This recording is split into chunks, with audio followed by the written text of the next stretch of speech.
大家好，我是老李，今天和大家分享一下关于摄影中的抽象摄影。在平时的拍摄中，我们看到的、拍到的大多是一些具体的事物，就好比风景摄影中的山水，人物摄影中的人物。而还有一类摄影就是抽象摄影，而这一类摄影不但同样具有较高的艺术性，同时也有较高的装饰性。那么什么是抽象摄影呢？简单的来说，抽象摄影在形式上专注于特点属性的表现，而并非展示全貌，是基于形状、颜色和线条的感知。为了学会感知颜色和形式，我们需要通常对现实的感知中抽象出来。我们应该如何拍摄抽象的画面？应该从以下几个方面进行考虑。首先就是要多观察一下身边的景物，或许我们可以找到像这样一些重复、规律性出现的形状、图案和纹理，它们是最好的抽象摄影素材。尤其我们要注意线条的运用，它能有效地引导观众的视线走向。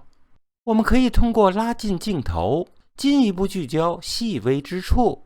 在自然界中，我们可以发现线条的美。当然，我们也可以聚焦海边的波浪或水面的波纹，利用构图拍出画面中多余的元素。我们来一起看一下这张照片的拍摄。这幅照片重点地表现出螺旋上升的效果，让人通过照片可以联想到更多的事物。这幅照片就是拍摄者通过引导线来对观众进行视觉上的引导。所以我们说，形状、样式和线条是抽象的基本元素，能够很好地体现出平面设计元素的拍摄主体，那必然是建筑了。我们再来看一下抽象摄影的另一种表现形式，故意的失焦，同样也是日常场景抽象化的好办法。我们可以使用光圈优先的模式，把镜头光圈开到最大，然后我们切换到手动对焦，手动的旋转对焦环。我们可以通过 LED 屏来辅助取景，并且尝试着改变焦点的位置，来找出最适合当前拍摄场景的模糊程度。拍摄抽象摄影的方法很多，还有一种方法就是通过平移的方式进行拍摄。平移是一种十分有趣的技巧，虽然它有一定难度，而且需要一些练习，但是虽然难上手，但是很容易掌握，我们不妨一试。我们可以先从拍摄静态场景开始，寻找色彩对比强烈的场景，然后将镜头沿着画面中线条的主方向摆动，就可以拍出类似抽象化的效果。当然，我们也可以利用物体本身色彩的变化，通过表面破旧的木板所脱落的油漆，我们就可以借助其旧化的现象，以及脱落的漆面和色彩的退化，来表现出抽象的效果。而下边这张照片呢，利用物体本身的色彩变化，通过表现破旧的墙面所产生出来的裂纹，同样也可以达到抽象的效果。浮在水中的气泡，通过近距离的拍摄，同样可以达到抽象的效果。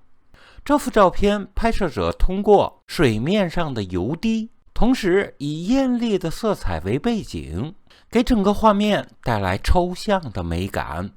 拍摄抽象摄影还有一种方式我们可以尝试，那就是多重曝光。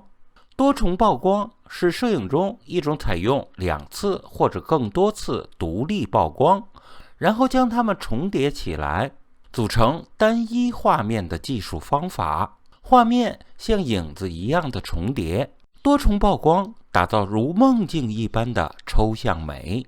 多重曝光的拍摄手法很多，主要采用的是被摄物体的影像叠加或者遮挡，变换焦距，实焦与虚焦相结合，并且对整体画面的布局以及颜色的搭配，都需要我们在拍摄前在脑海中构思好。当然，通过后期也是一种很好的方法。抽象摄影在编辑图片时，比平时有更多的回旋余地。通过后期，我们可以增加画面的抽象性。当然，这取决于你的风格和个人在后期处理方面能力的限制。我们所说的抽象摄影，事实上是一种概念，而不是一种感官认识。